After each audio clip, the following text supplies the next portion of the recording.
Hello बच्चों, MD sir Hindi medium में आप सभी का स्वागत है। ये एनसीईआरटी कक्षा 9वीं गणित का अध्याय 9 वृत्त का परिचय वाला वीडियो है। अध्याय 9 में हमें कौन कौन से टॉपिक, कौन कौन से प्रमेय पढ़ना है, उन सभी चीज़ों को हम लोग इस वीडियो में समझेंगे, जिससे जब हम पाठ 9 के प्रश्नावली के प्रश्नों को हल करेंगे तो प्रश्नावली के प्रश्नों को हल करना हमारे लिए आसान हो जाएगा। तो आइए इस परिचय वाली वीडियो को शुरू करते हैं। सबसे पहले इस परिचय वाली वीडियो में हमें क्या क्या पढ़ना है, एक एक करके उसका परिचय कर लेते हैं। पाठ का नाम हमारा वृत्त है, इसलिए हम सबसे पहले वृत्त के बारे में समझेंगे कि वृत्त क्या होता है। फिर वृत्त से संबंधित पद कौन कौन से हैं, जीवा द्वारा वृत्त के केंद्र तथा वृत्त के किसी बिंदु पर आंतरिक कोण क्या होता है, प्रमेय 9.1 व प्रमेय 9.2 क्या है, केंद्र से जीवा पर लंब, प्रमेय 9.3 से प्रमेय 9.6 तक के सभी प्रमेय को एक एक करके समझेंगे। फिर वृत्त के चाप द्वारा केंद्र तथा वृत्त के परिधि के किसी बिंदु पर बनाया गया कोण क्या होता है, इसको समझेंगे। इसको समझने के बाद प्रमेय 9.7 व प्रमेय 9.8 को समझेंगे। फिर चक्रीय चतुर्भुज किसे कहते हैं, और अंत में प्रमेय 9.9 से प्रमेय 9.11 तक के सभी बिंदुओं को हम लोग एक एक करके इस वीडियो में समझने वाले हैं। तो आइए सबसे पहले शुरू करते हैं कि वृत्त क्या होता है और वृत्त से संबंधित पद क्या है। वृत्त क्या होता है? वृत्त एक गोलाकार आकृति होती है जो एक निश्चित बिंदु से समान दूरी पर स्थित सभी बिंदुओं से मिलकर बनी होती है। मान लेते हैं हमारे पास यहाँ पे एक निश्चित बिंदु है। अब इस निश्चित बिंदु से समान दूरी पर स्थित जब हम लोग सभी बिंदुओं को आपस में मिलाएंगे इसके चारों दिशाओं में इस बिंदु के, तो वो जो गोलाकार आकृति बनेगा वही हमारा क्या कहलाएगा, वृत्त कहलाएगा। ये हमारा क्या हो गया कि निश्चित बिंदु।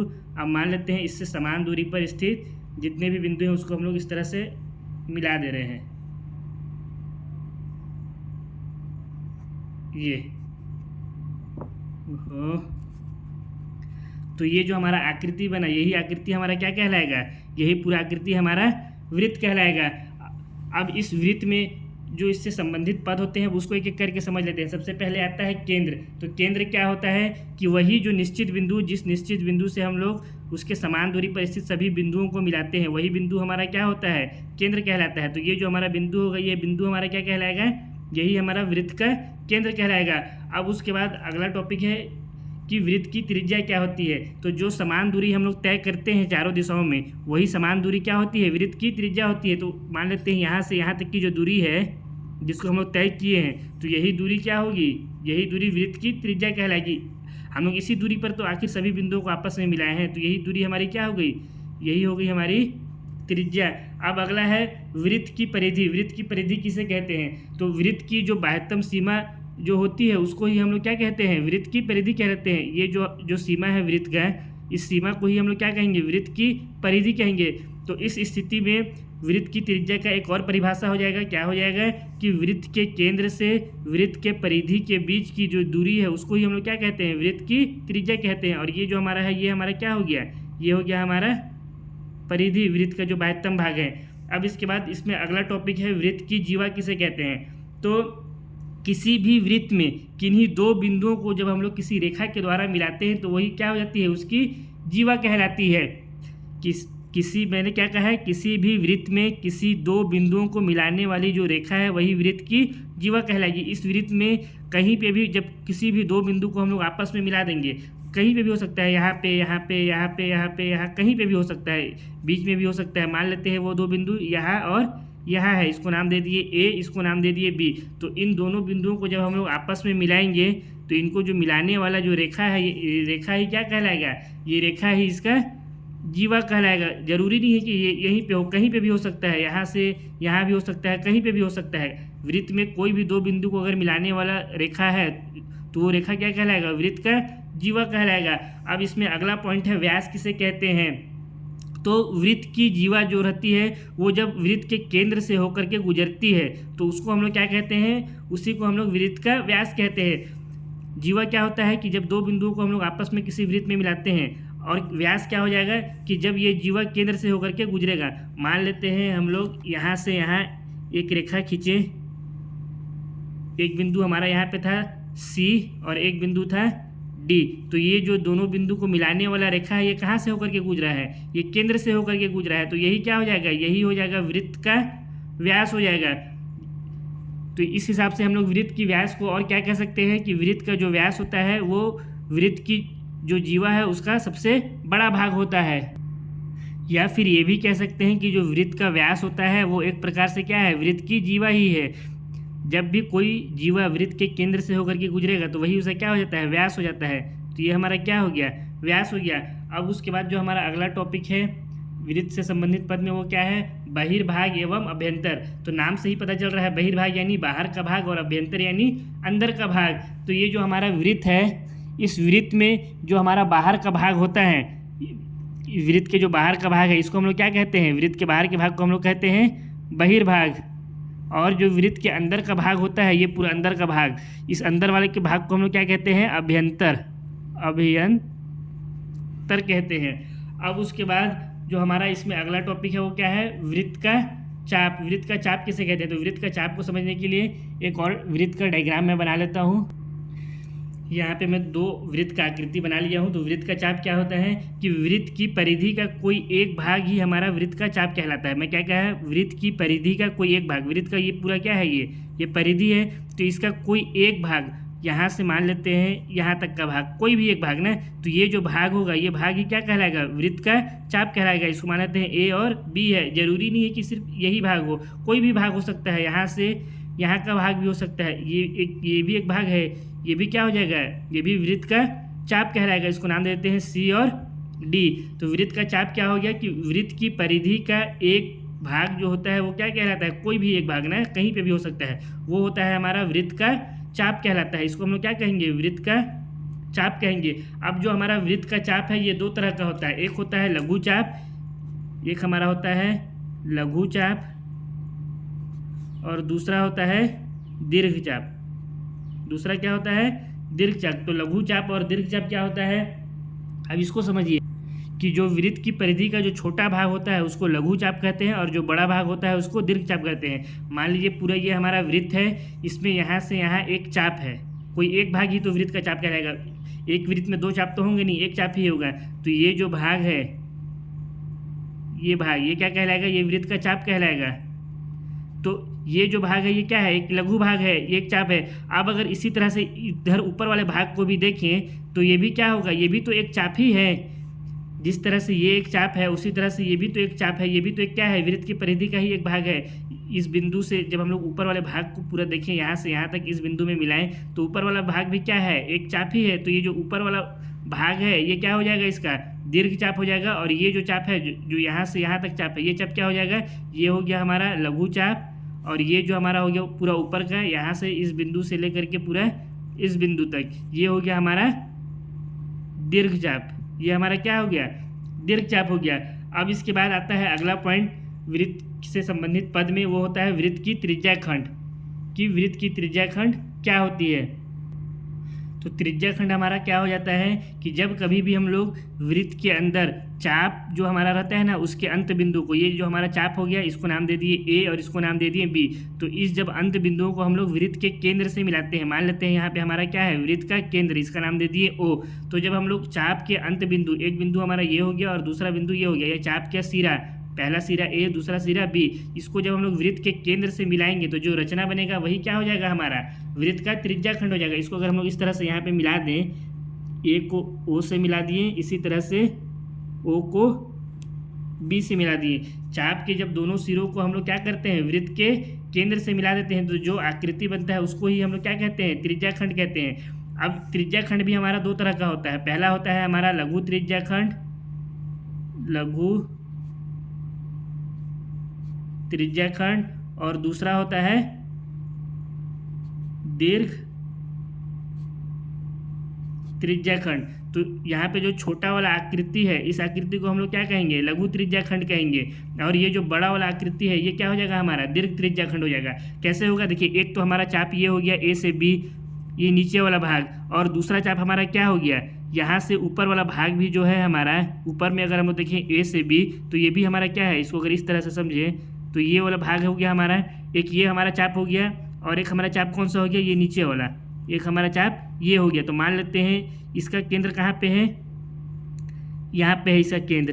तो जब हम लोग इस नीचे वाले भाग को यहाँ से मिलाएंगे चाप से, ये हो गया ए और बी, तो जब हम लोग इसको केंद्र से मिलाएंगे तो ये भाग क्या हो गया, हमारा छोटा भाग दिख रहा है, दिख ही रहा है, ये छोटा आकृति है, तो ये हो गया हमारा लघु त्रिज्या खंड, और जो बड़ा वाला जो चाप है इस चाप को भी तो हम लोग मिला रहे हैं, ये भी क्या है, ये भी तो ए और बी ही है। यहाँ पे ऊपर में देखें तो ये भी ए बी है, तो इसको भी हम लोग क्या मिला रहे हैं, यहाँ से मिला रहे हैं जब इसके केंद्र से, तो ये भी क्या हो रहा है, ये भी एक त्रिज्या खंड बना रहा है। तो इसको क्या कहेंगे हम लोग, ये हो जाएगा हमारा दीर्घ त्रिज्या खंड। तो ये हमारा हो गया लघु त्रिज्या खंड, और ये अंदर का जो बड़ा वाला भाग हो गया ये क्या हो गया हमारा दीर्घ त्रिज्या खंड। त्रिज्या खंड क्या हो गया है कि जब कभी भी हम लोग किसी भी वृत्त में चाप के सिरों को जब वृत्त के केंद्र से मिलाते हैं तो वही हमारा क्या होता है, त्रिज्या खंड होता है। अब देखिए ये हमारा केंद्र है और ये जो चाप है ये कहाँ पे स्थित रहता है, परिधि में स्थित रहता है। तो हम लोग क्या किए, केंद्र से परिधि तक की दूरी को हम लोग आपस में मिला दिए। तो इस हिसाब से हम लोग और क्या कह सकते हैं कि जब कभी भी हम लोग है ना किसी भी वृत्त में दो त्रिज्याओं को केंद्र से आपस में मिलाते हैं तो वो हमारी क्या हो जाती है, वृत्त का त्रिज्या खंड हो जाता है। आखिर ये तो हमारा क्या है, ओ ए, ये जो पहला वाला भाग है ये एक त्रिज्या खंड हो गया, और ये जो ओ बी है ये एक त्रिज्या हो गया, और ये जो ओ बी है ये क्या हो गया, ये दूसरा त्रिज्या हो गया। त्रिज्या क्या होता है, केंद्र से परिधि तक की दूरी। तो एक त्रिज्या ये हो गया, दूसरा त्रिज्या ये हो गया। तो जब दो त्रिज्या को हम लोग आपस में किससे मिला दिए, केंद्र से मिला दिए, तो यही हमारा क्या हो गया, त्रिज्या खंड हो गया। और जो छोटा वाला भाग है ये हमारा लघु त्रिज्या खंड, बड़ा वाला भाग है वो हमारा दीर्घ त्रिज्या खंड होता है। अब वृत्त का जो संबंधित पद है इसमें जो सबसे अंतिम पॉइंट आता है वो होता है कि वृत्तखंड क्या होता है। वृत्तखंड को भी हम लोग समझ लेते हैं कि किसी भी वृत्त का वह भाग जो वृत्त का जीवा और चाप से घिरा रहता है वो क्या कहलाता है, वृत्तखंड कहलाता है। इसको समझने के लिए एक और यहाँ पे हम लोग वृत्त का रचना कर लेते हैं। इसको थोड़ा ऊपर कर दे रहा हूँ। यहाँ पे मान लीजिए ये हमारा क्या है, ओहो हिल जा रहा है,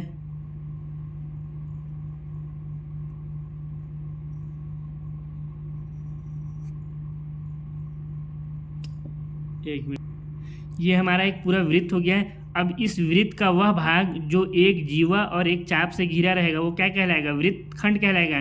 तो जीवा किसको कहते हैं, वृत्त के किन्हीं दो बिंदुओं को मिलाने वाली रेखा। मान लेते हैं एक बिंदु हमारा यहाँ पे है और दूसरा बिंदु ये है, इसका नाम दे दिए ए, ये नाम दे दिए बी। तो इसको जो मिलाने वाली रेखा होगी वो क्या हो जाएगी, यही तो हमारी जीवा कहलाती है। और ये वाला जो भाग है यहाँ से ए से लेकर के बी तक का भाग, ये क्या हो जाएगा, ये हो जाएगा वृत्त का चाप हो जाएगा। वृत्त की परिधि का एक भाग ही तो वृत्त का चाप कहलाता है। तो ये हो गया एक चाप। तो इस एक जीवा और चाप के जो बीच का भाग होता है वही क्या हो जाता है, वृत्त खंड हो जाता है। तो ये हमारा क्या हो गया, एक वृत्तखंड हो गया। अब जो वृत्तखंड भी है वो भी कितने प्रकार का होता है, वृत्तखंड भी दो प्रकार का होता है। पहला होता है लघु वृत्तखंड, लघु वृत्तखंड, और दूसरा होता है हमारा दीर्घ वृत्तखंड। अब अगर यहाँ पे ध्यान से देखिए तो एक हमारा ये जीवा हो गया है, ये हमारा एक पहला चाप है। इसी तरह से ये जीवा है और ये ऊपर वाला भी क्या है, ये भी तो एक चाप है, ये भी तो वृत्त का ही की परिधि का ही एक भाग है। तो ये जो ऊपर वाला भाग है ये कैसा है, ये एक बड़ा चाप है। तो ये जो जीवा और बड़े वाले चाप से जो घिरा हुआ भाग है ये क्या कहलाएगा, ये दीर्घ वृत्तखंड कहलाएगा। ये क्या हो गया हमारा दीर्घ वृत्तखंड। और जो जीवा है और जो छोटे वाले चाप से घिरा हुआ भाग है ये क्या कहलाएगा हमारा लघु वृत्तखंड, लघु वृत्तखंड। इस तरह से वृत्त के टोटल कितने संबंधित पद हम लोग पढ़ लिए अभी तक, 9 संबंधित पढ़ लिए। एक बार इसको फिर से फटाफट से क्विक रिवीजन कर लेते हैं। इसका कौन कौन सा है, सबसे पहला है केंद्र। तो केंद्र किसे कहते हैं कि वह बिंदु जिससे हम लोग समान दूरी पर से सभी बिंदुओं को मिला करके क्या करते हैं, एक वृत्त का रचना करते हैं। वही हमारा क्या हो जाता है, वृत्त का केंद्र हो जाता है। वृत्त की त्रिज्या क्या हो जाती है, वह दूरी जो हम लोग समान दूरी लिए रहते हैं है ना, केंद्र से लेकर के परिधि तक के बीच की दूरी को, उसको ही हम लोग वृत्त की त्रिज्या कहते हैं। वृत्त की परिधि क्या है, वृत्त का जो बाह्यतम भाग होता है वही वृत्त की परिधि कहलाता है। वृत्त की जीवा किसे कहते हैं, वृत्त के किन्हीं दो बिंदुओं को मिलाने वाली रेखा। बिंदु ए से बिंदु बी को जब हम लोग मिला दिए तो यही क्या हो गया, वृत्त की जीवा हो गया। व्यास क्या हो जाएगा, जब वृत्त की जीवा वृत्त के केंद्र से होकर के गुजरती है तो वही क्या कहलाती है, वृत्त का व्यास कहलाती है। इससे हम लोग और क्या निष्कर्ष निकाल सकते हैं कि जो वृत्त का व्यास रहता है वो क्या रहता है, वृत्त का सबसे बड़ा जीवा होता है। अब अगला पॉइंट है बहिर्भाग एवं अभ्यंतर किसे कहते हैं। तो बहिर्भाग क्या होता है हमारा, जो वृत्त के बाहर का भाग होता है उसको बहिर्भाग कहते हैं, और जो वृत्त के अंदर का भाग होता है उसको अभ्यंतर कहते हैं। वृत्त का चाप किसे कहते हैं, अगला पॉइंट है है ना। अगला पॉइंट है हमारा वृत्त का चाप किसे कहते हैं। तो चाप दो प्रकार का होता है, एक लघु चाप, एक होता है दीर्घ चाप। तो जो वृत्त रहता है उसकी परिधि के किसी एक भाग को ही हम लोग क्या कहते हैं, चाप कहते हैं। और जो छोटा वाला भाग रहता है उसको लघु चाप कहते हैं, और जो बड़ा वाला भाग रहता है उसको दीर्घ चाप कहते हैं। इसके बाद अगला पॉइंट हम लोग पढ़ें, वृत्त की त्रिज्याखंड क्या होती है। तो किसी भी वृत्त में चाप के सिरों को जब हम लोग केंद्र से मिलाते हैं तो जो आकृति बनता है वही क्या कहलाता है, त्रिज्याखंड कहलाता है। और त्रिज्याखंड कितने प्रकार का होता है, दो प्रकार का होता है। एक होता है हमारा लघु त्रिज्याखंड और दूसरा होता है दीर्घ त्रिज्याखंड। ये हो गया दीर्घ त्रिज्याखंड और ये हो गया हमारा लघु त्रिज्याखंड। इसको हम लोग लिख सकते हैं लघु त्रिज्याखंड। और जो अंतिम बिंदु हम लोग पढ़े वो था वृत्तखंड। वृत्तखंड किसे कहते हैं, किसी भी वृत्त में जीवा और चाप के बीच का जो भाग होता है उसको हम लोग क्या कहते हैं, वृत्तखंड कहते हैं। बड़े वाले जो हमारा चाप रहता है और जीवा से घिरा हुआ भाग उसको दीर्घ वृत्तखंड कहते हैं, और जो छोटा वाला चाप रहता है और जीवा से घिरा हुआ भाग रहता है उसको लघु वृत्तखंड कहते हैं। अब इसके बाद हम लोग अपना अगला पॉइंट को पढ़ते हैं, जीवा द्वारा वृत्त के केंद्र तथा वृत्त के किसी बिंदु पर आंतरिक कोण क्या होता है, इसको समझ लेते हैं। सबसे पहले तो यहाँ पे मान लेते हैं ये हमारा एक वृत्त है जिसका केंद्र क्या है, ओ है। अब इसमें क्या बोल रहा है, जीवा द्वारा वृत्त के केंद्र तथा वृत्त के किसी बिंदु पर आंतरिक कोण। तो यहाँ पे सबसे पहले हम लोग क्या बनाएंगे, एक जीवा बना लेते हैं। मान लेते हैं यहाँ से बिंदु ए है और यहाँ पे बिंदु बी है, तो इसको मिलाने वाला जो रेखा होगा वही क्या कहलाता है, हमारा जीवा कहलाता है। तो जब कभी भी हम जीवा के सिरों को यानी ए और बी को हम लोग वृत्त के केंद्र से जोड़ देते हैं तो जो वहाँ पे कोण बनता है वो क्या कहलाता है, जीवा द्वारा केंद्र पर बना कोण। अब क्या कर रहे हैं हम लोग, इस जीवा के सिरों को वृत्त के केंद्र से जोड़ दे रहे हैं। तो यहाँ पे जो कोण बन रहा है ये कोण मान लेते हैं, ये पहला कोण है हमारा एक, ठीक है, या इसको कुछ भी नाम दे सकते हैं, X Y P Q R S, कुछ भी नाम दे देंगे। तो ये जो कोण बना है ये क्या कहलाएगा, जीवा द्वारा वृत्त के केंद्र पर बना कोण। अब इसी तरह से जब जीवा के सिरों को हम लोग वृत्त के किसी भी बिंदु पर स्थित जब हम लोग जीवा के सिरों को वृत्त पर स्थित किसी भी बिंदु से मिला देंगे तो क्या हो जाएगा, जीवा द्वारा वृत्त के किसी बिंदु पर आंतरिक कोण। ये हमारा पूरा वृत्त है। अब यहाँ पे हम लोग किसी भी बिंदु पर, हो सकता है वो बिंदु यहाँ स्थित हो सकता है यहाँ स्थित हो सकता है वो बिंदु यहाँ हो, किसी भी बिंदु पर हम लोग क्या करेंगे, जीवा के सिरों को अगर आपस में जोड़ देंगे तो जो कोण बनेगा वो क्या कहलाएगा, जीवा द्वारा वृत्त के किसी बिंदु पर आंतरिक कोण। यानी इस टॉपिक को हम लोग दो भागों में बांट सकते हैं। पहला भाग हमारा क्या हो जाएगा, जीवा द्वारा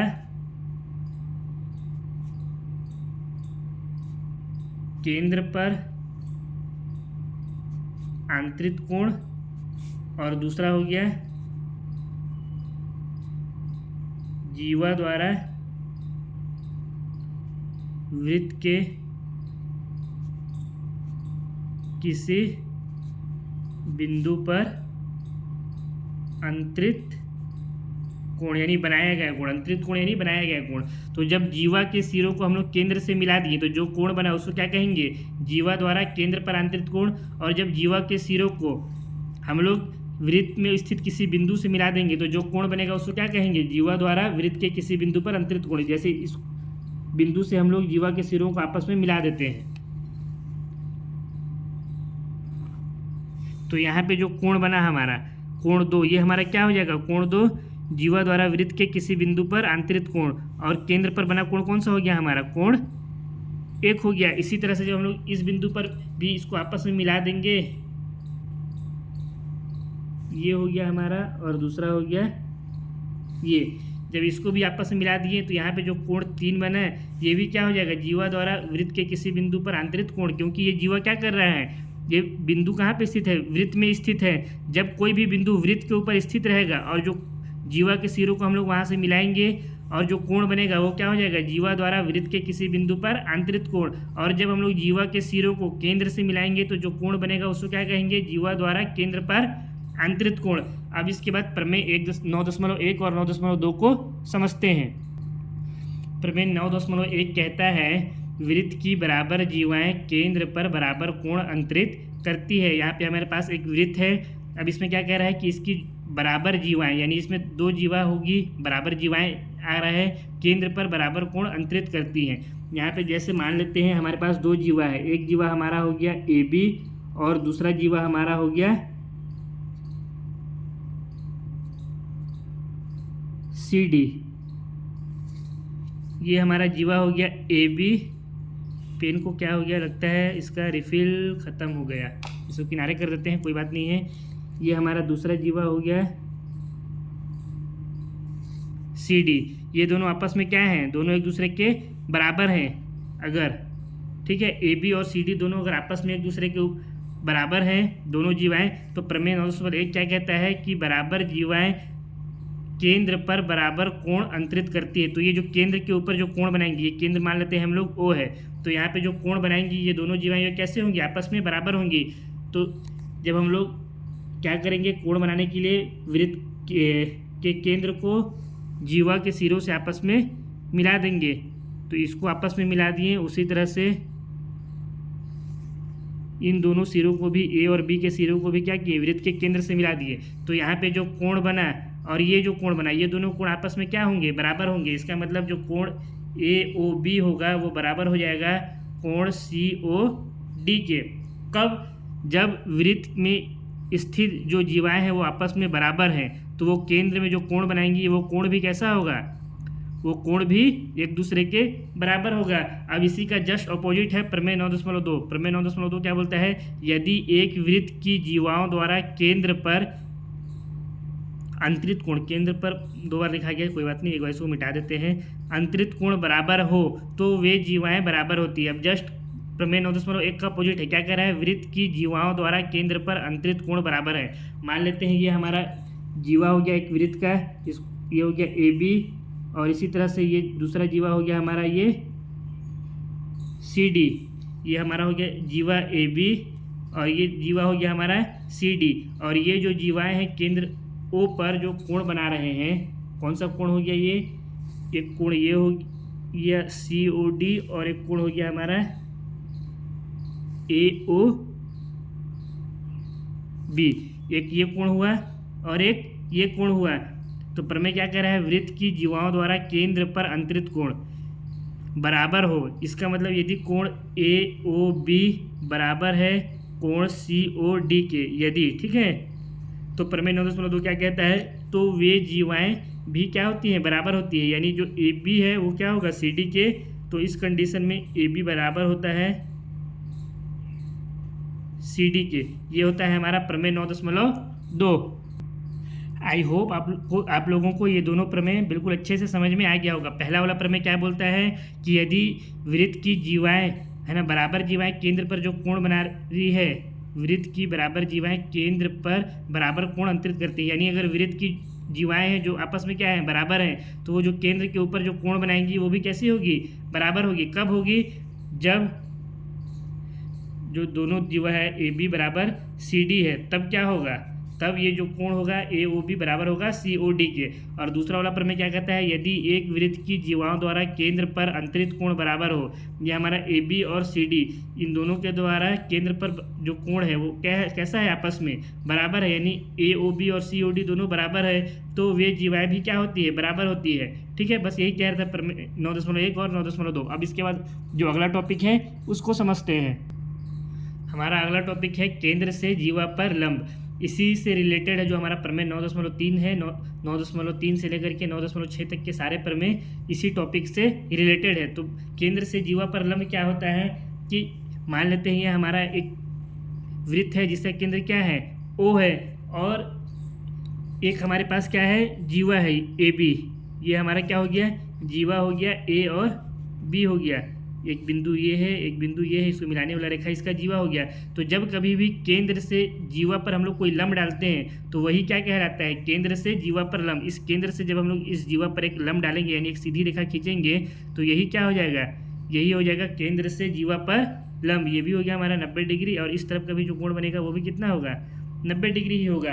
तो बस यही होता है केंद्र से जीवा पर लंब। जब कभी भी हम लोग किसी वृत्त में केंद्र से जीवा पर कोई भी लंब डालते हैं तो वो क्या होता है, केंद्र से जीवा पर लंब। जरूरी नहीं है कि वो हमेशा नीचे ही हो, अगर हो सकता है कि वो जीवा हमारा यहाँ ऊपर हो सकता था, ये भी हो सकता था कि हमारा जीवा ये हो जाएगा C है और ये D है। तो उस स्थिति में क्या होगा, इस केंद्र से इस जीवा पर जो हम लोग लंब इधर डालेंगे ये भी क्या हो जाएगा, केंद्र से जीवा पर लंब हो जाएगा। अब इसके बाद प्रमेय 9.3 को समझते हैं कि क्या कहता है प्रमेय 9.3। इसको ऊपर कर लेता हूँ थोड़ा, हाँ। प्रमेय 9.3 कहता है एक वृत्त के केंद्र से जीवा पर डाला गया लंब जीवा को समद्विभाजित करता है। ये हमारा वृत्त है जिसका केंद्र हम लोग O मान लिए और यहाँ पे हम लोग एक जीवा ले लिए A और B। ये हमारा जीवा हो गया A और B।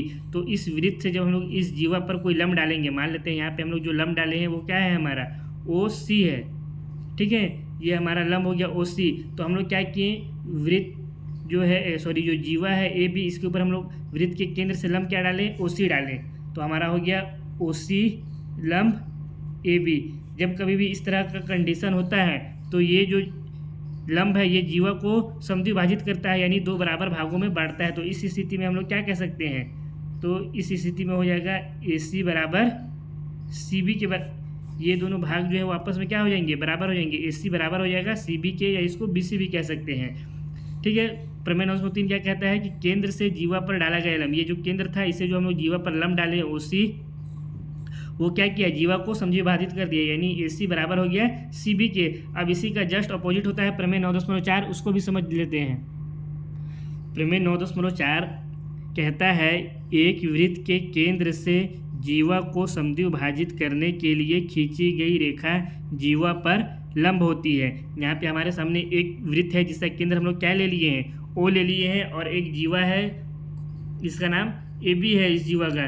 तो प्रमेय के अनुसार क्या होगा कि केंद्र से जीवा को समद्विभाजित करने के लिए खींची गई रेखा, मान लेते हैं हम लोग केंद्र से एक रेखा खींचे OC, वो OC क्या कर रही है, इस जीवा को समद्विभाजित कर रही है, यानी दो बराबर भागों में बांट रही है।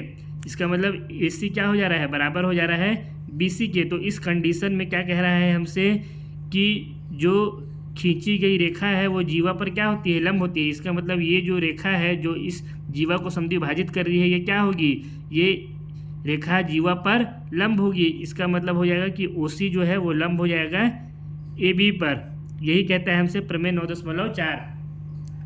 क्या हो गया, जस्ट प्रमेय 9.3 का अपोजिट हो गया। प्रमेय 9.3 में हमसे क्या कह रहा था कि वृत्त के केंद्र से जीवा पर डाला गया लंब, जब हम लोग केंद्र से जीवा पर लंब डाले थे तो वो जीवा को दो बराबर भागों में बांट रहा था। और प्रमेय 9.4 बोला कि जब हम लोग केंद्र से जीवा को समद्विभाजित करने के लिए कोई रेखा खींचते हैं और वो रेखा उसको समद्विभाजित अगर कर रहा है तो क्या हो जाएगा, उस जीवा पर वो रेखा लंब हो जाएगा। दोनों जस्ट एक दूसरे का क्या है, अपोजिट है। अब इसके बाद प्रमेय 9.5 को समझते हैं। प्रमेय 9.5 क्या कहता है, एक वृत्त की बराबर जीवाएं केंद्र से समान दूरी पर होती है। यहाँ पे हमारा एक वृत्त है जिसका केंद्र क्या है, O है। तो ये प्रमेय हमसे क्या कह रहा है कि एक वृत्त की बराबर जीवाएं केंद्र से समान दूरी पर होती है। अब मान लेते हैं इस वृत्त में दो जीवाएं हैं, वो दोनों कैसी हैं, दोनों आपस में एक दूसरे के बराबर है। मान लेते हैं एक जीवा हमारा हो गया AB, ये हो गया पहला जीवा, और दूसरा जीवा हमारा हो गया CD, ये हो गया हमारा दूसरा जीवा CD। तो ये क्या कह रहा है, एक वृत्त की बराबर जीवाएं।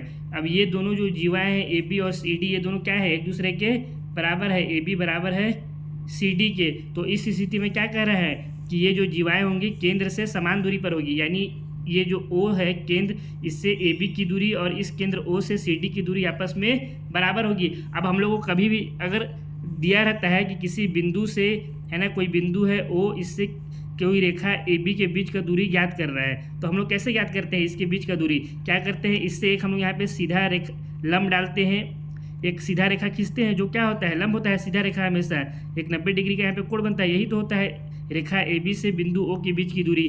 तो यहाँ पे भी अगर हम लोग को बिंदु O से इस AB के बीच की दूरी ज्ञात करना रहेगा तो हम लोग क्या करेंगे, इससे इस बिंदु O से रेखा AB पर क्या करेंगे, एक लंब डालेंगे। तो एक जो हमारा लंब डाल देते हैं यहाँ पे, इसको नाम दे देते हैं OM, ठीक है। और दूसरा लंब हम लोग डाल देते हैं इस दिशा में, यानी रेखा CD में डाल देते हैं बिंदु O से, इसको नाम दे देते हैं ON, ठीक है। ये नाम दे दिए इसको हम लोग ON, और इसको नाम दे दिए OM। ये दोनों कैसे हैं, ये लंब हैं, क्योंकि हम लोग जानते हैं कि किसी भी बिंदु से किसी रेखा के बीच की दूरी जब हम लोग ज्ञात करते हैं तो क्या करते हैं, उस रेखा में हम लोग उस बिंदु से एक लंब डालते हैं। तो यहाँ पे प्रश्न प्रमेय 9.5 में क्या था, एक वृत्त की बराबर जीवाएं, ये जो वृत्त है इसकी जो जीवाएं हैं CD और AB, ये दोनों आपस में क्या है, बराबर हैं। केंद्र से समान दूरी पर होती है, तो इनके जो बीच का दूरी होगा OM वो क्या होगा, ON के बराबर होगा। अगर ये कंडीशन है, इफ़ ऐसा कंडीशन है, तो इस स्थिति में क्या होगा, तो इस स्थिति में होगा OM जो होगा यानी जीवा AB से केंद्र की दूरी वो क्या होगा, बराबर होगा जीवा CD से केंद्र की दूरी, OM बराबर हो जाएगा ON के। ये हमको कहता है प्रमेय 9.5। अब इसी प्रमेय में देखिए एक हमारे पास है सर्वांगसम वृत्तों के लिए भी, प्रमेय में ही क्या करा है, सर्वांगसम वृत्तों की बराबर जीवाएं केंद्र से या केंद्रों से समान दूरी पर होती है। जो सर्वांगसम वृत्त की बराबर जीवाएं होती है वो केंद्रों से समान दूरी पर होती है। इसके लिए हम लोग दो अलग अलग आकृति बना लेंगे, ठीक है। ये हमारा दो अलग अलग यहाँ पे आकृति हो गया, इसका केंद्र हो गया O और इसका भी केंद्र हो गया O', ठीक है, मान लेते हैं। अब ये दोनों वृत्त सर्वांगसम कब होंगे, जब इनकी त्रिज्याएं आपस में बराबर होगी। कोई भी वृत्त सर्वांगसम कब होता है, जब उनकी त्रिज्याएं आपस में बराबर होती है। तो ये दोनों त्रिज्या, ये इन दोनों जो वृत्त है इनकी त्रिज्याएं आपस में क्या है, बराबर है, तभी तो ये दोनों त्रिज्या वृत्त सॉरी क्या होंगी, सर्वांगसम होगी। तो अब हमको प्रमेय 9.5 में क्या कहा था कि सर्वांगसम वृत्तों की बराबर जीवाएं, मान लेते हैं ये जो वृत्त है इसका जीवा हो गया क्या हमारा, OB हो गया, और जो ये वृत्त है इसका जीवा हमारा CD हो गया। ये दोनों आपस में क्या है, ये हो गया AB और ये हो गया CD, ये दोनों आपस में बराबर हैं दोनों वृत्तों की। हम लोग मान लिए AB क्या है, बराबर है CD के। तो उस कंडीशन में हमसे क्या कह रहा है कि इनकी जो दूरी होती है वो केंद्रों से क्या होती है, बराबर होती है। यानी यहाँ से यहाँ तक की जो दूरी हम लोग ज्ञात करेंगे और यहाँ से यहाँ तक की दूरी दोनों आपस में क्या होगा, बराबर होगा। यानी OM क्या होगा, बराबर हो जाएगा O'(n) के, या इसको भी O मान सकते हैं हम लोग। तो OM यहाँ से भी क्या हो जाएगा, अगर ये कंडीशन है तो क्या हो जाएगा, तो OM बराबर हो जाएगा ON के। हमसे कहता है यही प्रमेय 9.5 के अनुसार कि यदि दो सर्वांगसम वृत्त हैं और उनके जीवाएं आपस में क्या है, बराबर है, तो उनकी जो केंद्र से दूरी होगी वो भी क्या होगी, बराबर होगी। प्रमेय 9.5 में हमको दो चीज़ें बताया था कि अगर एक वृत्त में ही अगर दो जीवाएं हैं दोनों आपस में बराबर है तो उनकी जो केंद्र से दूरी भी क्या होगी, बराबर होगी। या अलग अलग दो वृत्त है जो आपस में क्या है, सर्वांगसम है, तो उनकी भी केंद्र से जो दूरी होगी वो क्या होगी, बराबर होगी। अब इसी का जस्ट अपोजिट है प्रमेय हमारा 9.6, उसको भी समझ लेते हैं। प्रमेय 9.6 कहता है एक वृत्त के केंद्र से समदूरस्थ जीवाएं लंबाई में समान होती हैं। यानी एक वृत्त है जिसका केंद्र क्या है O, तो केंद्र से समदूरस्थ जीवा, यहाँ पे दो जीवाएं हैं, इसका नाम दे देते हैं AB और दूसरा जीवा है उसका नाम दे देते हैं CD। ये दोनों जीवाएं कैसे हैं, केंद्र से समदूरस्थ है, यानी केंद्र से बराबर दूरी पर है। अगर इस केंद्र से AB के बीच की दूरी देखें OM और इस केंद्र से जीवा CD के बीच की दूरी को मान लेते हैं ये हमारा केंद्र है, इससे इसकी बीच की दूरी को ON। तो हमको क्या कह रहा है कि यदि OM बराबर है ON के, OM क्या है, बराबर है ON के, तो इस कंडीशन में क्या हो जाएगा, अगर ऐसा है तो इस कंडीशन में बोल रहा है कि जो जीवाएं लंबाई में भी क्या होंगी, आपस में बराबर होंगी। यानी जो AB है वो क्या होगा, CD के बराबर हो जाएगा। तो AB बराबर हो जाएगा CD के। यदि किसी भी वृत्त में दो जीवाएं हैं जिनके बीच की दूरी केंद्र से क्या है, बराबर है, तो उस कंडीशन में जो जीवाएं की लंबाई होती है वो भी आपस में क्या होती है, एक दूसरे के बराबर होती है। AB बराबर हो जाएगा CD के। अब इसके बाद हम लोग अपना अगला पॉइंट समझते हैं। अगला पॉइंट है हमारा वृत्त के चाप द्वारा केंद्र तथा वृत्त के परिधि के किसी बिंदु पर बनाया गया कोण। अब इसको दो अलग अलग भागों में हम लोग समझते हैं। पहले समझते हैं चाप द्वारा केंद्र पर बनाया गया कोण, फिर समझेंगे कि चाप द्वारा परिधि पर स्थित किसी बिंदु पर बना कोण। इसमें दोनों पॉइंट को एक ही में लिया गया था, ठीक है। तो सबसे पहले तो चाप आप लोग जानते हैं किसको कहते हैं कि वृत्त की परिधि का कोई भी एक भाग क्या होता है, वृत्त का चाप होता है। मान लेते हैं यहाँ से यहाँ तक का जो भाग है ना, इसी को हम लोग क्या कहेंगे, वृत्त की चाप कहेंगे। ये हो गया हमारा AB। तो जब हम लोग वृत्त के जो चाप रहता है उस चाप के सिरों को वृत्त के केंद्र से मिला देते हैं। इस वृत्त का केंद्र मान लेते हैं O है, ठीक है। तो ये जो चाप है हमारा, इसका सिरा A और B, इसको जब हम लोग वृत्त के केंद्र से मिला देते हैं तो जो कोण बनता है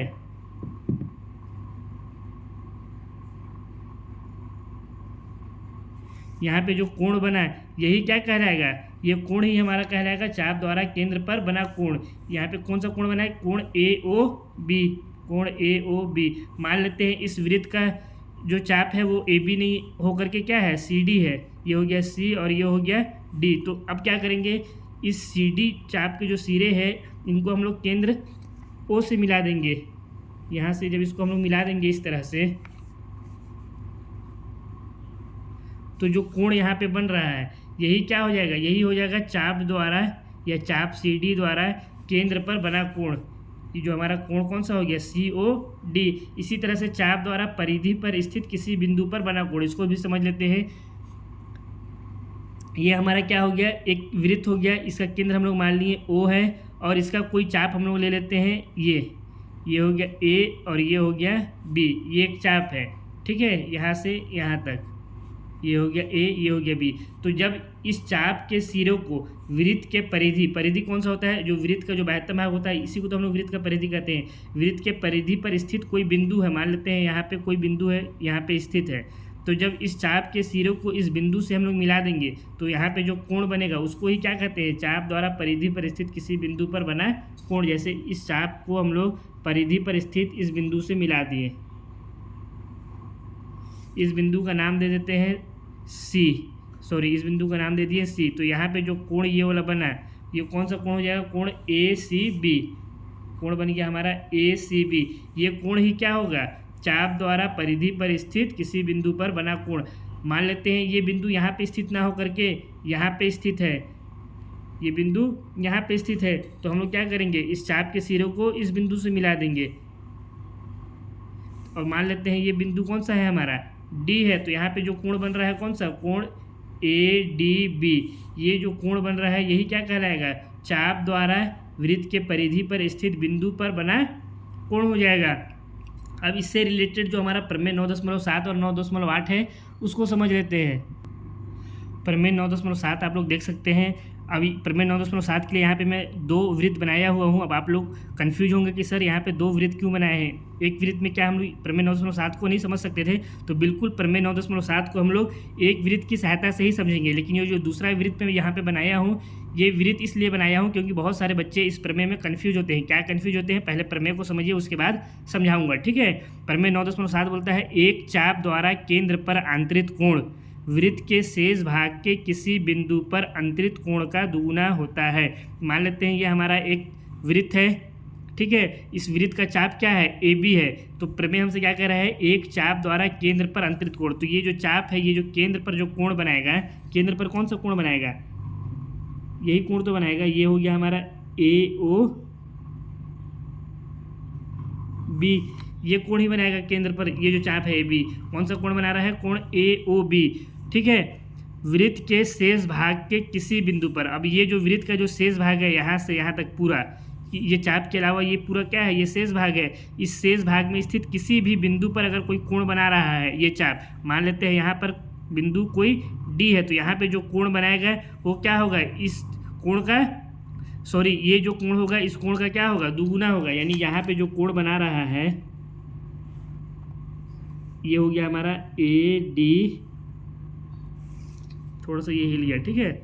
ये जो कोण बन रहा है हमारा ADB, तो ये जो केंद्र पर जो कोण बना रहा है, शेष भाग में स्थित किसी भी बिंदु पर जो कोण बना रहा है, इस कोण का क्या होता है, दुगुना होता है। तो इसको हम लोग क्या लिख सकते हैं कि जो कोण हमारा AOB है वो क्या होगा, दुगुना हो जाएगा कोण ADB के। यानी वृत्त का कोई चाप जब केंद्र पर जो कोण बना रहा है और उसके अलावा किसी बिंदु पर जो कोण बना रहा है, तो जो केंद्र पर जो कोण होगा वो दूसरे बिंदु पर जो बना कोण है उसका क्या होता है, हमेशा दुगुना होता है। यही हमसे क्या कहता है, प्रमेय 9.7। लेकिन इसका ये कतई मतलब नहीं है कि जो चाप है वो जो केंद्र पर जो कोण बना रहा है और चाप अपने ही भाग में जो कोण बना रहा है उसका दुगुना होगा। इसको इस तरह से समझिए। मान लीजिए यहाँ पे हमारा एक चाप है A और B, यहाँ से यहाँ तक ये पूरा हमारा चाप क्या है, AB, और यहाँ पे हमारा केंद्र क्या है, O। तो ये यहाँ पे जो कोण बन रहा है ये कौन सा कोण बनेगा, ये है A,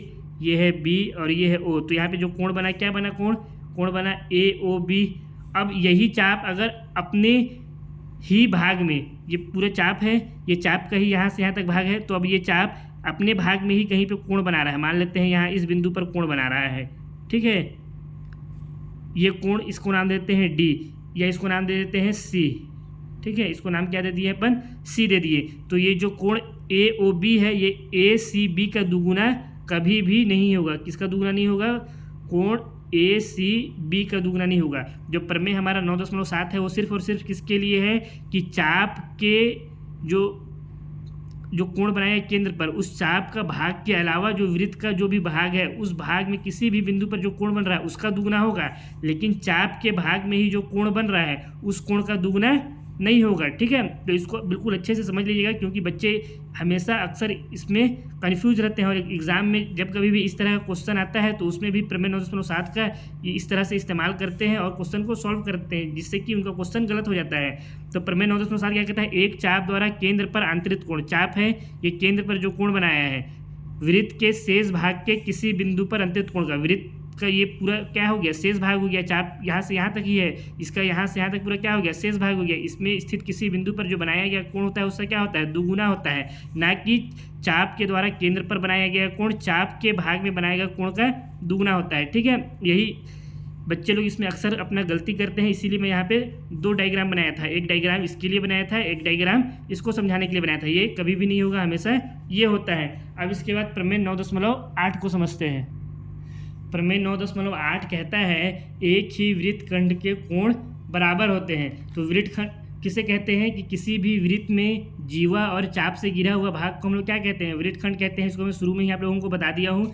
मान लेते हैं यहाँ से यहाँ हमारा एक जीवा है AB, और यहाँ से यहाँ तक एक चाप हो जाएगा हमारा, ये वाला जो चाप हो जाएगा है ना AB का, तो इसके बीच का जो भाग होगा ये हमारा हो जाएगा क्या, लघु वृत्तखंड हो जाएगा, और ये जो ऊपर वाला भाग हो जाएगा ये हमारा पूरा दीर्घ वृत्तखंड हो जाएगा। क्यों, क्योंकि ये हमारा जीवा है और ये बड़ा वाला चाप हो गया ऊपर का AB, और ये जो नीचे का चाप है AB ये क्या हो गया, ये छोटा वाला चाप हो गया। तो ये लघु वृत्तखंड और ये दीर्घ वृत्तखंड है। तो क्या क्या है, एक ही वृत्तखंड के, अब इसका इस तरफ का वृत्तखंड दीर्घ वृत्तखंड का बात करिए या लघु वृत्तखंड का बात करिए, अगर इस तरफ के जितने कोण होंगे है ना, लघु वृत्तखंड के जितने भी कोण होंगे वो सारे कोण आपस में क्या होंगे, बराबर होंगे। मान लेते हैं यहाँ से हम लोग इस बिंदु पर एक कोण बनाए, ठीक है, तो यहाँ पे जो कोण बना इस कोण का नाम दे देते हैं ACB। इसी तरह से एक कोण हम लोग और यहाँ पे बनाए, इसका नाम दे देते हैं, ये हो गया हमारा ADB, ठीक है। या फिर एक कोण यहाँ पे बना देते हैं जो हमारा हो जाएगा AEB, एक कोण ये भी बन रहा है। तो एक वृत्तखंड के जितने भी कोण होंगे वो सारे कोण आपस में क्या होंगे, बराबर होंगे। यानी ये जो कोण हमारा ACB है ये बराबर हो जाएगा कोण ADB के, और ये बराबर हो जाएगा कोण AEB के। एक वृत्तखंड के जितने भी कोण रहते हैं वो सारे कोण आपस में क्या होते हैं, बराबर होते हैं। इसी तरह से अगर हम लोग दीर्घ वृत्तखंड की बात करें तो मान लेते हैं हमारा पास एक यहाँ पे कोण बन रहा है, इसको नाम दे देते हैं अपन ये वाला,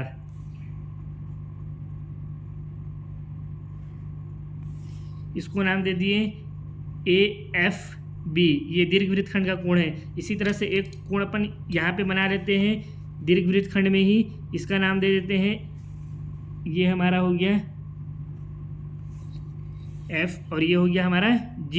तो ये जो दोनों कोण होंगे AFB और AGB, ये दोनों कोण भी आपस में क्या होंगे, बराबर होंगे। यानी जो कोण AFB है वो किसके बराबर होगा, कोण AGB के बराबर होगा। लेकिन इसका ये कतई मतलब नहीं है कि जो कोण AFB है वो कोण ABC या ADB या AEB के बराबर होगा। ये जो कोण AGB है ये इसके बराबर होगा। क्यों, क्योंकि एक वृत्तखंड का यहाँ पे बात किया है, केवल एक वृत्तखंड के कोण क्या होते हैं, बराबर होते हैं। तो यहाँ से जो हमारा ऊपर का भाग है ये हो गया दीर्घ वृत्तखंड, और ये जो नीचे का भाग है ये हो गया लघु वृत्तखंड। तो लघु वृत्तखंड के सारे कोण आपस में क्या होंगे, बराबर होंगे। इसी तरह से जो दीर्घ वृत्तखंड है इसके भी सारे कोण आपस में बराबर होंगे। अगर यहाँ पे इस बिंदु इस बिंदु इस बिंदु कहीं पे भी अगर और कोई भी कोण बनेगा तो वो भी क्या होगा, आपस में एक दूसरे के बराबर होंगे। यही कहता है हमसे प्रमेय 9.8। अब प्रमेय 9.8 से ही हमको एक और निष्कर्ष निकलता है, वो क्या है कि प्रमेय 9.8 से ही अर्धवृत्त में बना कोण हमेशा समकोण होता है, यानी 90 डिग्री का होता है। इसको समझने के लिए एक और वृत्त का निर्माण कर लेते हैं, अर्धवृत्त का। ये मैंने यहाँ पे क्या कर लिया, एक वृत्त का रचना कर लिया। अब यहाँ पे इस वृत्त का ये केंद्र मान लेते हैं ये O है। तो अब इस केंद्र से अगर हम लोग एक रेखा खींच देंगे तो ये क्या करेगा, ये इस वृत्त को 2 बराबर भागों में बांट देगा। यानी क्या करेगा, ये इस वृत्त को 2 अर्धवृत्तों में बांट देगा। तो प्रमेय 9.8 से हमको क्या हो रहा है कि अर्धवृत्त में बना कोण हमेशा समकोण होता है। ये अर्धवृत्त है, इसको नाम दे देते हैं अपन पी इसको नाम दे दिए और इसको नाम दे दिए क्यू। ठीक है, तो या अब इस अर्धवृत्त में कहीं पे जो कोई कोण बन रहा है, मान लेते हैं यहाँ पे एक कोण बन रहा है, इसका नाम है कोण पी आर और क्यू नाम दे देते हैं इसको। क्या नाम दे देते हैं? कोण पी आर क्यू। तो ये जो कोण यहाँ पे बन रहा है, ये कोण कैसा होगा? कोण पी आर क्यू ये बराबर होगा 90 डिग्री के। कैसे बराबर होगा अब इसको समझिए। जो हमारा कोण पी ओ क्यू है, ये वाला जो कोण है, ये कितना है हमारा? यहाँ से यहाँ तक का कोण, ये कोण हमारा एक सीधी रेखा में बन रहा है, इसलिए कितना होगा? 180 डिग्री होगा। जो कोण पी ओ क्यू है, ये कितना हो जाएगा? 180 डिग्री हो जाएगा। अब यहाँ से यहाँ तक हमारा एक क्या हो गया? ये एक चाप हो गया। और हम लोग प्रमेय 9.7 में अभी क्या पढ़े हैं कि चाप द्वारा जो केंद्र पर जो कोण बनता है और चाप के वृत्त के शेष भाग में जो कोण बनता है उसका क्या होता है? केंद्र पे जो कोण बनता है वो शेष भाग में बना कोण का दुगना होता है। प्रमेय 9.7 में भी हम लोग पढ़ चुके हैं। तो ये हमारा कोण कितना है? 180 डिग्री है। तो ये जो कोण होगा, कोण हमारा पी ओ क्यू, ये क्या हो जाएगा? कोण आर पी आर क्यू का क्या हो जाएगा? दुगना हो जाएगा। यहाँ पे हम लोग लिख सकते हैं कोण पी ओ क्यू दुगना किसका हो जाएगा? कोण पी आर क्यू का हो जाएगा। क्यों हुआ? क्योंकि इसको हम लोग क्या मान लिए? पूरा यहाँ से यहाँ तक एक चाप मान लिए हैं। तो चाप द्वारा केंद्र पर बना कोण शेष भाग में स्थित किसी बिंदु पर बने कोण का क्या होता है? दुगना होता है। कहाँ से? प्रमेय 9.7 से। अभी हम लोग तुरंत इसको पढ़े हैं। तो उस स्थिति में क्या हो जाएगा? ये हमारा पी ओ क्यू यहाँ पे कितना दिया हुआ है? 180 डिग्री दिया हुआ है। ये बराबर किसके हो गया? 2 पी आर क्यू के बराबर हो गया। ये 2 से 180 कट जाएगा, कितने बार में आएगा? 90 आएगा। यहाँ पे क्या आ गया हमारा? कोण पी आर क्यू कितना है? पी आर क्यू हमारा 90 डिग्री। और प्रमेय भी हमसे क्या बोल रहा था कि अर्धवृत्त में बना कोण हमेशा क्या होता है? 90 डिग्री होता है। यानी कोण पी आर क्यू कितना होता है? 90 डिग्री। यही हमको यहाँ पे क्या करना था? प्रूफ करना था, जो कि हमारा क्या हो गया? सिद्ध हो गया। सिद्ध हो गया। ठीक है। इसी तरह से ये जो अर्धवृत्त में कहीं पे भी कोई भी कोण बन रहा है, मान लेते हैं अगर यहाँ पे भी अगर कोई कोण बनेगा, इस कोण को नाम हम लोग कुछ भी दे देते हैं। ठीक है, जैसे इस कोण का अपन नाम दे दिए P R Q P S Q. तो ये जो पी एस क्यू भी जो है हमारा कोण पी एस क्यू, ये भी कितना होगा? 90 डिग्री होगा। ठीक है, प्रमेय 9.8 से हम लोगों को ये क्लियर हो गया। इसको आप लोग बिल्कुल अच्छे से याद रखिएगा, क्योंकि एग्जाम में ये 1 नंबर के क्वेश्चन में अक्सर आता है कि अर्धवृत्त में बना कोण कितने डिग्री का होता है। तो हमेशा कितने डिग्री का कोण होता है? अर्धवृत्त में बना कोण हमेशा 90 डिग्री का होता है। ठीक है, अब इसके बाद हम लोग अपना अगला टॉपिक को पढ़ते हैं। चक्रीय चतुर्भुज किसे कहते हैं? वह चतुर्भुज चक्रीय चतुर्भुज कहलाता है जिसके चारों शीर्ष वृत्त की परिधि पर स्थित होते हैं। कौन सा चतुर्भुज चक्रीय चतुर्भुज कहलाता है? जिसके चारों शीर्ष क्या हो? वृत्त की परिधि पर स्थित हो। तो मान लेते हैं हमारा ये वृत्त है जिसका केंद्र क्या है? ओ है। तो इसके परिधि पर अगर चारों शीर्ष स्थित हैं किसी भी चतुर्भुज के, तो वो हमारा हो जाएगा चक्रीय चतुर्भुज। फॉर एग्जांपल मान लेते हैं एक शीर्ष यहाँ पे है ए, दूसरा शीर्ष बी यहाँ पे है, तीसरा शीर्ष सी यहाँ है, चौथा शीर्ष डी यहाँ पे। चारों शीर्ष कहाँ है? वृत्त के परिधि पर स्थित है। तो इन चारों को मिलाने से जो चतुर्भुज हमारा बनेगा वो कैसा चतुर्भुज कहलाएगा? चक्रीय चतुर्भुज कहलाएगा। इसको मिला भी देते हैं। यहाँ पे जो हमारा चतुर्भुज ए बी सी डी बना है, ए बी सी डी, ये कैसा चतुर्भुज हो गया? चक्रीय चतुर्भुज। क्यों हुआ? क्योंकि इसके जो चारों शीर्ष हैं ए बी सी और डी, चारों कहाँ हैं? चारों वृत्त की परिधि पर स्थित है। अगर इस तरह से रहता है कि एक जैसे ये हमारा वृत्त है और इसमें एक यहाँ रहता है ऐसे ऐसे ऐसे ऐसे, इस तरह से अगर रहता है 1 2 3 जो शीर्ष हैं वो वृत्त की परिधि पर है, लेकिन चौथा शीर्ष जो है वृत्त की परिधि पर स्थित नहीं है, तो ये हमारा चक्रीय चतुर्भुज नहीं होता। या इसके जगह पे अगर इस तरह से कोई रहता हमारा कि जैसे वृत्त है, इसमें इस तरह से अगर हमारा रहता चतुर्भुज कि एक जो इसका शीर्ष वृत्त के बाहर है, वृत्त के परिधि के बाहर, दूसरा यहाँ पे वृत्त की परिधि में, तीसरा शीर्ष वृत्त की परिधि में, चौथा वृत्त की परिधि में, तो ये भी हमारा चक्रीय चतुर्भुज नहीं होगा, क्योंकि इसका चौथा शीर्ष क्या है? वृत्त की परिधि पर स्थित नहीं है। तो जब चारों शीर्ष वृत्त की परिधि पर स्थित रहते हैं तो वो हमारा हो जाता है चक्रीय चतुर्भुज। अब इसके बाद जो प्रमेय 9.9 है उसको समझ लेते हैं। प्रमेय 9.9 में दिया हुआ है, यदि दो बिंदुओं को मिलाने वाला रेखाखंड उसको अंतर्वृष्ट करने वाली रेखा के एक ही ओर स्थित हो तो अन्य स्थित हो तो दो अन्य बिंदुओं पर समान कोण अंतरित करे। एक मिनट फिर से पढ़ते हैं। यदि दो बिंदुओं को मिलाने वाला रेखाखंड उसको अंतर्वृष्ट करने वाली रेखा के एक ही ओर स्थित दो अन्य बिंदुओं पर समान कोण अंतरित करे तो चारों बिंदु एक वृत्त पर स्थित होते हैं, अर्थात वे चक्रीय होते हैं। इसका कहने का मतलब ये है कि यदि दो बिंदुओं को मिलाने वाला कोई रेखाखंड है, मान लेते हैं एक रेखाखंड हमारे पास ए बी है जो क्या कर रहा है, बिंदु ए और बिंदु बी को आपस में मिला रहा है, तो इसके एक ही ओर या तो नीचे के ओर या फिर ऊपर की ओर, किसी एक ओर, यहाँ पे क्या बोला है कि एक ही ओर है ना, या तो नीचे की ओर या तो ऊपर की ओर दो अन्य बिंदुओं पर समान कोण अंतरित करे। अब ये जो रेखा है ना, किसी एक ओर या तो नीचे या तो ऊपर दो अलग अलग बिंदुओं पर समान कोण अंतरित करे, यानी समान कोण बनाए। मान लेते हैं यहाँ पे हमारे पास एक बिंदु ये है और एक बिंदु ये है, इन दोनों बिंदुओं पर ये जो रेखाखंड है ये क्या कर रहा है, समान कोण बना रहा है। इसका मतलब ये हुआ कि थोड़ा सा तिरछा हो गया, ये जो कोण है हमारा, ये वाला कोण इसको नाम दे देते हैं बिंदु सी, और ये वाला जो कोण है हमारा ये, इसको नाम दे देते हैं इस बिंदु को डी। ये दोनों कोण आपस में क्या है, बराबर है, यानी किन्हीं दो बिंदुओं को मिलाने वाला जो रेखाखंड ए बी है इसके एक ही ओर स्थित किसी दो बिंदुओं पर समान कोण बनाए, यानी जो ए सी बी है कोण वो किसके बराबर है, कोण ए डी बी के। तो इस स्थिति में क्या कहता है कि ये जो चारों बिंदु होंगे 1 2 3 4, ये चारों बिंदु एक वृत्त पर स्थित होंगे, यानी यहाँ पे जो हमारा आकृति कैसा बनेगा, कुछ इस तरह का बनेगा। ये चारों बिंदु कहाँ पे स्थित होंगे, चारों बिंदु एक वृत्त पे स्थित होंगे। थोड़ा सा डायग्राम थोड़ा सा तिरछा बन गया है ना, लेकिन इसको आप लोग इस तरह से समझ जाइए कि अगर कोई रेखाखंड है दो बिंदुओं को मिला रहा है, उसके एक ही और दो अलग अलग बिंदुओं पर वो जो रेखाखंड है समान कोण बना रहा है, तो इस स्थिति में जो चारों बिंदु होंगे कहाँ पर स्थित होंगे, वो चारों बिंदु एक वृत्त में स्थित होंगे। और अगर चार बिंदु अगर किसी वृत्त में है तो वो क्या कहलाते हैं, हमारे चक्रीय कहलाते हैं। बस यही कह रहा था हमारा प्रमेय 9.9। अब इसके बाद प्रमेय 9.10 को समझते हैं। प्रमेय 9.10 कहता है चक्रीय चतुर्भुज के सम्मुख कोणों के प्रत्येक युग्म का योग 180 डिग्री होता है। यानी यहाँ पे जो हमारा चतुर्भुज ABCD है इसको हम लोग अगर एक चक्रीय चतुर्भुज माने, है ना, कैसा चतुर्भुज है, चक्रीय चतुर्भुज है, क्योंकि इसके चारों शीर्ष किसके ऊपर स्थित है, एक वृत्त के ऊपर स्थित है। तो इसका जो सम्मुख कोणों का प्रत्येक युग्म का योग हुआ, सम्मुख कोण किसको कहते हैं, आमने सामने वाले कोण को। तो जो कोण ए है इसके सामने वाला कोण कौन सा है, कोण सी है। इसी तरह से जो कोण बी है इसके सामने वाला कोण कौन सा है, कोण डी है। तो इनका जो योग होगा वो कितना होगा, 180 डिग्री होगा।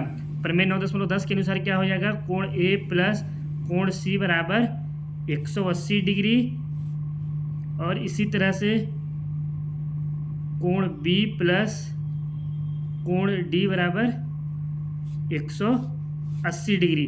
यही हमको क्या कहता है, प्रमेय 9.10। अगर कोई चक्रीय चतुर्भुज है तो उसमें जो सम्मुख कोणों का योग होता है वो कितना होता है, 180 डिग्री होता है, ठीक है। और किसी एक का नहीं बोला है ना, प्रत्येक, यानी किसी भी चतुर्भुज में दो सम्मुख कोण होते हैं, एक इस तरह का और एक इस तरफ का, तो प्रत्येक जो सम्मुख कोण होता है उसका जो योग होता है वो कितना होता है, 180 डिग्री। यही कहता है हमसे प्रमेय 9.10। और इसी का जस्ट अपोजिट होता है प्रमेय 9.11, उसको भी समझ लेते हैं। प्रमेय 9.11 क्या कहता है, यदि किसी चतुर्भुज के सम्मुख कोणों के एक युग्म का योग 180 है तो चतुर्भुज चक्रीय होता है। अब यदि कोई चतुर्भुज दिया हुआ है और उसके किसी एक युग्म का योग, दोनों का हमको नहीं बोला है ना, या कि A प्लस सी भी 180 हो और B प्लस डी भी हो, कोई एक भी अगर हमारा सम्मुख कोणों का योग 180 डिग्री है तो जो हमारा चतुर्भुज होगा वो कैसा चतुर्भुज होगा, 180 डिग्री होगा। इसका मतलब क्या कह रहे हैं कि यदि कोण A प्लस कोण C बराबर 180 डिग्री है तो जो हमारा चतुर्भुज है, तो चतुर्भुज ABCD कैसा होगा, चक्रीय होगा। या फिर यदि कोण B प्लस कोण D, सम्मुख कोण ये दोनों भी हैं, यदि कोण B प्लस कोण D बराबर 180 डिग्री है तो जो हमारा चतुर्भुज ABCD होगा ये कैसा होगा, तो चतुर्भुज ABCD चक्रीय होगा। इसका मतलब ये चतुर्भुज के जो चारों शीर्ष हैं वो किस में स्थित होंगे, एक वृत्त में होंगे। इसको एक वृत्त का डायग्राम लोग इस तरह से बना भी देते हैं। वो थोड़ा सा आगे बढ़ गया, यहाँ पे आएगा, ठीक है, ये नहीं है,